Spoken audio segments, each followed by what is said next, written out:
నీకంటే ముఖ్యమైన వాళ్ళు ఇక్కడ ఎవరున్నారా?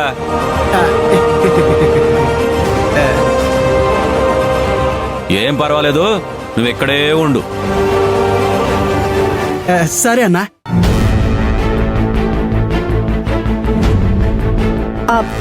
నాన్న నువ్వు చెప్పు నాన్న. డాక్టర్లు అదేదో చేయించాలి అంటున్నారు. నాకేమో అర్థం కావటం లేదు. చాలా ఖర్చు అవుతుందట.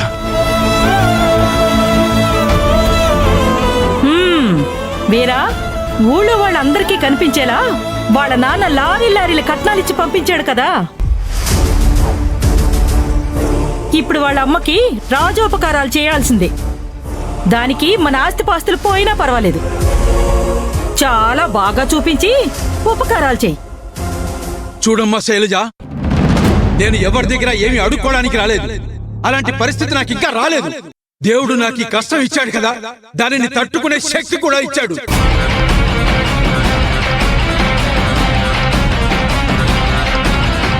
ఇంట్లో వాళ్ళ దగ్గర సహాయానికి చెయ్యి చాచను.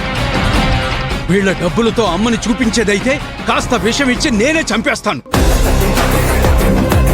నీ ఇంటి డబ్బు నాకొద్దమ్మా, వద్దు.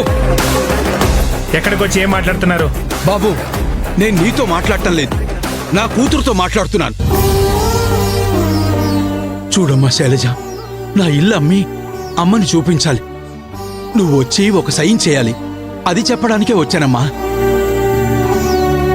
నీకు రావడానికి వీలవుతుందా అవదా?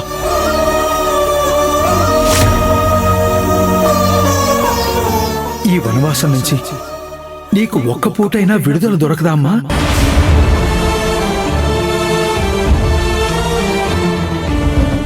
శైలజ, ఇది నా ఇల్లు. నా ఇంటికే వచ్చి నా ముందే నా కొడుకు గురించి తప్పుగా మాట్లాడితే నేను అస్సలు ఊరుకోను. ఆహాహాహా, పెద్ద రాజుల వంశం వీళ్ళది. 100 ఎకరాల భూమి అమ్ముతున్నారు. మరి దానికోసం ఈ రాజకుమారి సైన్ కోసం ఇక్కడ దాకా వచ్చాడు. అడుక్కు తినే ఇంట్లోంచి వచ్చినా నోరేం తక్కువ లేదు. బయటికెళ్ళి మాట్లాడమని చెప్పు. చూడమ్మా, ఒక కాలంలో నువ్వు నీ కొడుకు వచ్చి ఈ అడుక్కు తినేవాడి ఇంటికొచ్చి నా కూతుర్ని భిక్షం అడిగారు. దాన్ని మర్చిపోకండి. మీ అమ్మాయిని చూశాక కోట్లు కోట్లు లాభం వచ్చింది అన్నారు. మీ మహాలక్ష్మిని పంపిస్తే బంగారు ప్లేట్లో పెట్టుకుని చూసుకుంటాము అన్నారు. నా కూతురు ఇప్పుడు మీ ఇంట్లో ప్లేట్లు గ్లాసులు కడుక్కుంటూ ఒక మూలన కూర్చునుందమ్మా. తన చదువుకి, తన రూపానికి, తన గుణానికి, తన కాలి కింద ఉండే దుమ్ము కూడా సరిపోడమ్మా నీ కొడుకు. నాన్న, శైలజ, తనని చూసే మాట్లాడుతున్నారు. నాతో మాట్లాడండి. నిజం చెప్తే మీకు మండుతోంది కదా. నాన్న వద్దు, నాన్న వద్దు. అమ్మా శైలజ, నీ దగ్గర మనసారా క్షమాపణ చెప్తానమ్మా. ఏ వైపు నుంచైనా నీకు సమానం కానివాణ్ణి నీకు కట్టేశానమ్మా.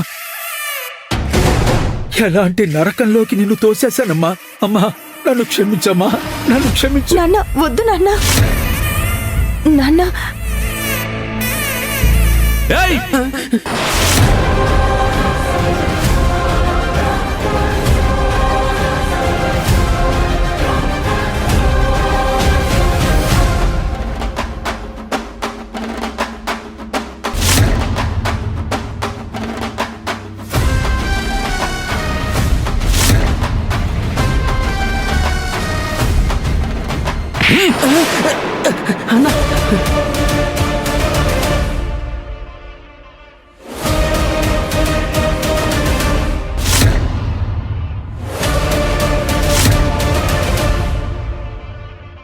ఏం కావాలరా నీకు?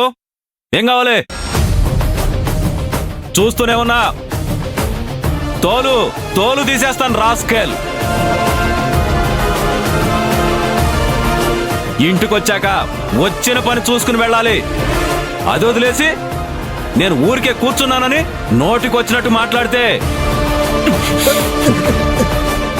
నాలుక కట్ చేస్తాను. అర్థమైందా? ఏంట్రా మొహం చూస్తున్నావు? దొంగ నా కొడుకులు ఇంటికొచ్చేస్తారు. దేవుడు నోరిచ్చాడని మాట్లాడుతూనే ఉన్నావు కదా, చూస్తూనే ఉన్నా. దీనికి మించి ఒక్క మాట మాట్లాడావంటే మర్యాదగా ఉండదు చెప్తున్నా. కడుపుకి అన్నం తినేవాళ్ళైతే, మానం మర్యాదలతో బతికే వాళ్ళైతే